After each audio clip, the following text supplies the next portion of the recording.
De retour sur notre plateau, je rappelle que vous êtes dans votre émission Complément de cours et conseils pratiques pour le baccalauréat.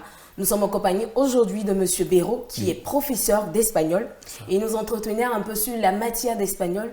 Comment est-ce qu'il faudrait avoir tous les outils nécessaires afin de pouvoir nous préparer suffisamment à affronter l'espagnol lors de notre examen. D'abord, ma première question. Nous savons tous que le français est un peu, la langue espagnole, elle est un peu apparentée à celle du français. C'est ça. Alors, comment est-ce qu'on peut décrire l'épreuve d'espagnol et de quoi elle se compose réellement? Voilà. Concernant l'épreuve elle-même, elle est composée d'un texte et de questions. Ça, c'est pour l'écrit. Oui, c'est pour l'écrit. Hein, l'épreuve est composée d'un texte et de questions. Un texte avec auteur connu. Généralement, la longueur varie entre 20 et 30 lignes. On peut aller un peu plus, mais on ne doit pas excéder 35 lignes. Voilà. Et au niveau des questions, nous avons 3 types de questions. C'est-à-dire que le premier type de questions, c'est les questions qui portent sur la compréhension du texte. Après, il y a les questions qui portent sur la production. Et enfin, il y a les questions qui portent sur la compétence linguistique, si vous voulez, le maniement de la langue. Voilà. Concernant la question qui porte sur la compréhension, là vous entendez compréhension du texte. Donc ça veut dire que les questions qu'on va poser viendront forcément, les réponses viendront forcément du texte. Et ici, on a 5 items. 5 items parmi lesquels on choisit 2 items pour l'épreuve du bac. 2 items. Et les 5 items sont généralement les questions à choix multiples.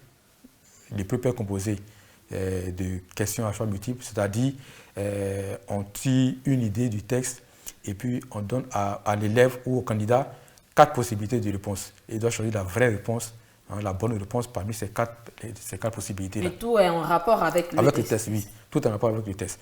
À côté de cela, on peut avoir aussi des questions d'appariement, des items d'appariement. Ça veut dire quoi?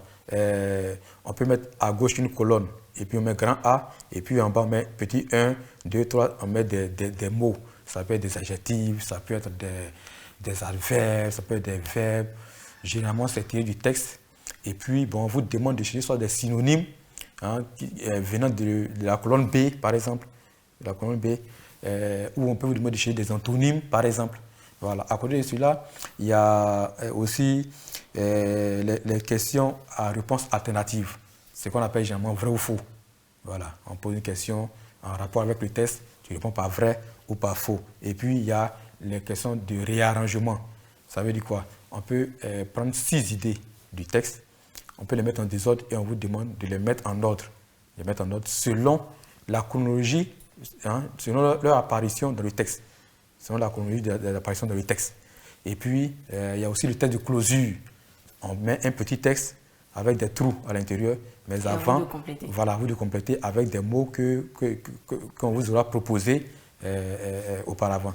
Donc, parmi ces 5 items-là, on choisit 2 items qu'on propose aux candidats pendant cette phase de compréhension. Mais qui se rassure, tout provient du texte. C'est pour voir justement s'ils ont eu une bonne compréhension du texte. Alors, pour réussir cette épreuve, c'est très facile. C'est comme je le disais, si vous avez été régulier en classe, si vous avez été assidu, si vous avez été attentif, attentionné, et si vous avez fait beaucoup de recherches, le texte n'est qu'un prétexte pour que vous puissiez régler ce problème sans difficulté, voilà, sans aucune difficulté.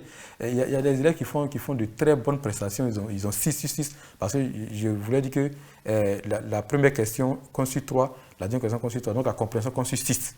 Voilà, des élèves qui s'en sortent, mais malheureusement, il y en a qui ne s'en sortent pas. Et c'est vraiment dommage, lorsqu'à l'examen, on corrige des copies et qu'on se rend compte que des élèves n'arrivent même pas à répondre à des questions qu'on pense élémentaires. c'est un pincement au cœur pour nous, vous comprenez. Et on se dit que bon, 9 années de gâcher comme ça pour venir faire un tel résultat, c'est vraiment... C'est pourquoi chaque fois, on les rappelle, parce que nos élèves sont de plus en plus jeunes. Auparavant, on sait, nos parents allaient à l'école à partir de 10 ans, nous on a commencé à aller à l'école à partir de 6 ans, mais aujourd'hui à partir de 4 ans, ils sont à l'école. Donc lorsqu'ils sont en 6e, ils ont 9 ans, ils ont 10 ans, en terminale, ils ont 15 ans, 16 ans. Bon, donc du coup, ils ne prennent pas la pleine mesure de ce qu'on attend d'eux. Et à l'examen, c'est un peu compliqué. Mais je pense qu'en lisant, en écoutant les conseils, ils pourront s'en sortir. Concernant la partie de la production, on pose 4 questions. Ces 4 questions portent sur 10. Ça peut être sur 10, ça peut être sur 11. Tout dépend. Si le candidat choisit l'épreuve comme LV1, c'est sur 11. Si c'est comme LV2, c'est sur 10. Donc, là encore, on pose 4 questions.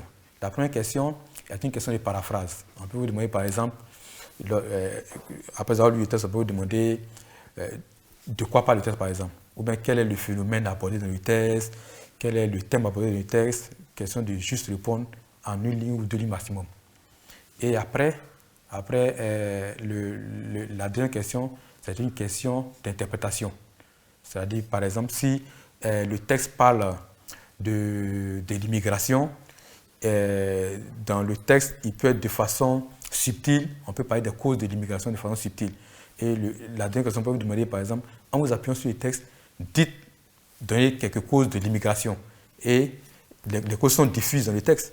Et l'élève, lui, va relever ces causes-là, vous comprenez, avec des connecteurs logiques. Parce que je voulais profiter pour dire qu'il ne s'agit pas de faire de la juxtaposition.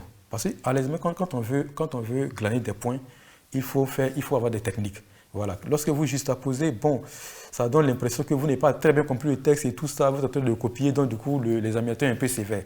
Mais avec des mots de liaison, hein, par exemple, premièrement, en m'appuyant sur le texte, je vois premièrement que l'auteur a dit que les causes de l'immigration clandestine, par exemple, sont la pauvreté, hein, sont l'envie des jeunes, deuxièmement, l'envie des jeunes gens d'aller d'aller à l'aventure, troisièmement, etc., etc.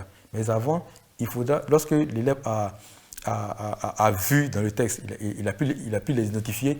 Si c'est 3 causes, il faut qu'il dise par exemple que les causes sont de 3 ordres. Si c'est 4 causes, il faut qu'il dise que les causes sont de 4 ordres. Et il commence à les citer. Quand c'est comme ça, je leur dis tout que c'est un raisonnement scientifique. Voilà, c'est un raisonnement scientifique parce que l'expérience est une science. Voilà, toute discipline est une science, que ce soit littéraire ou scientifique, est une science. Donc quand un littéraire d'ailleurs doit raisonner de la sorte, hein, doit avoir des idées principales, des idées secondaires et des illustrations. Donc quand vous fonctionnez de la sorte, même s'il y a des fautes dans votre production, le professeur a oublié de vous donner 1,5 par exemple sur 2, parce que vous vous exprimez bien. La troisième question, c'est une question d'opinion. Voilà, c'est une question par le passé, c'était on commentait, on tirait une phrase du texte qu'on demandait de commenter. Mais aujourd'hui, c'est une question d'opinion. Vous donnez votre opinion, par exemple, sur une idée qui a été émise dans le texte. Par exemple, dernièrement, j'ai vu un texte sur l'immigration avec mes élèves et il s'agissait de Libyens.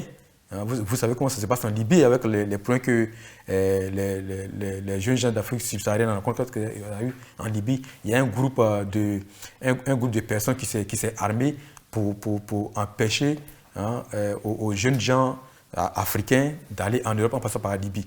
Et moi, je vais demander comme ça, pensez-vous, que pensez-vous du fait que des personnes s'arment pour empêcher les autres d'aller en Europe? Et là, l'élève donne son opinion. Voilà, il donne son opinion. Il peut dire qu'il est d'accord avec, il peut dire qu'il n'est pas d'accord avec, peu importe. Et là, l'élève juge l'opinion les examinateurs jugent l'opinion de l'élève. Il ne demande pas à ce que l'élève soit du même avis que lui, même si lui n'est pas d'accord ou qu'il est d'accord. Et pour terminer, la quatrième question, c'est une question de transposition. C'est une question de transposition. Là, concernant toujours l'immigration, on peut demander aux candidats, le phénomène de l'immigration clandestine prend de plus en plus d'ampleur. Hein, essayer de donner d'en citer des conséquences, essayer de proposer des solutions pour qu'on puisse freiner ce phénomène-là. Donc ça amène l'élève à réfléchir sur les phénomènes sociaux. Hein, il essaie de donner proposer des solutions. qu'on peut utiliser pour essayer aussi d'interpeller l'État aussi sur son devoir pour amener nos jeunes gens, nos jeunes cerveaux à ne pas fuir et aller à l'étranger. Voilà un peu. Et ça, j'ai dit tantôt que c'est sur 10 points. La première question est sur 2 points, qu'on sur 2 points. La deuxième question, qu'on sur 2 points. La troisième question, si c'est LV, oui, la troisième question compte sur 3 points. Et la quatrième question, s'il a choisi comme LV1, comme LV1, c'est 4 points. Si le candidat a choisi comme LV2, c'est 3 points. Voilà. Donc voilà un peu pour la pollution. Concernant le troisième volet, c'est-à-dire la compétence linguistique, généralement c'est 3 exercices. C'est 3 exercices, ça compte soit sur 3 points ou 4 points. Et cela porte généralement sur la grammaire, le vocabulaire et puis la conjugaison. Voilà. La grammaire, par exemple, on peut vous donner une structure grammaticale. On peut vous demander, par exemple, de dire d'une autre manière. J'ai dit, par exemple, en espagnol, lorsqu'on veut exprimer la négation, on peut l'exprimer de 2 façons. Donc, on peut mettre la première façon dans le texte, enfin, dans l'exercice, on peut vous demander d'exprimer la deuxième façon, ou bien d'exprimer d'une autre manière. Donc, l'élève doit se souvenir du fait qu'il y a 2 façons d'exprimer la négation en espagnol, donc il va utiliser la deuxième façon. Concernant le vocabulaire, on peut vous donner une phrase et on souligne un mot à l'intérieur. Ça peut être tout autre mot, un adjectif, ça peut être un nom. Et on vous demande de le remplacer par son équivalent sans changer le sens, sans modifier le sens de la phrase. Donc l'élève doit être tenu de trouver l'équivalent. Pour y arriver, il faut bien sûr avoir eu l'habitude de lire. S'il n'a pas l'habitude de lire, il ne peut pas. Bon, pour la conjugaison, c'est la même chose. On peut vous demander par exemple de faire la concordance des temps. On sait que lorsqu'on parle de concordance des temps, le verbe principal est à un temps de l'indicatif et celui de la subordonnée est à un temps du subjonctif. Donc on peut vous donner une phrase dans laquelle il y a ces 2 mots-là et on peut vous demander au candidat de soit mettre les verbes de la phrase soit au passé, soit au présent, soit au futur. Et le candidat qui a bien suivi le cours sait ce qu'il doit faire. Alors, eh bien, Monsieur Béraud, nous sommes vraiment ancrés dans ce thème-là, mais je demande justement à nos très chers téléspectateurs de ne vraiment pas quitter leur siège car nous revenons juste dans quelques instants, juste après la pub. Instant pub. Instant pub. Instant pub.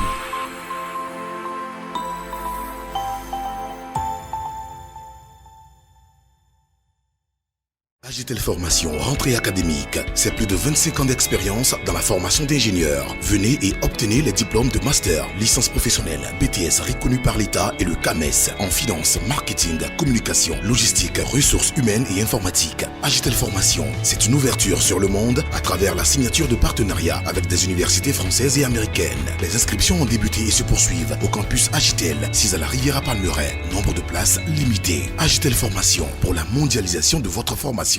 Parents, élèves, étudiants, travailleurs. HETech, c'est plus de 20 ans d'innovation, de succès et de formation de cadres compétents. Avec tous nos diplômes reconnus et homologués par l'État du Mali. La compétence de nos diplômés reconnus par le monde professionnel. Une mobilité internationale garantie. Une possibilité de double diplomation Bamako-Abidjan. Pour la réalisation de vos ambitions académiques et professionnelles en DTS, BTS, licence professionnelle et master, rejoignez HETech Bamako à Badalabougou, avenue de l'OUA. HETech, la trajectoire de votre réussite. L'école de votre entreprise. Instant pub. Instant pub. Instant pub.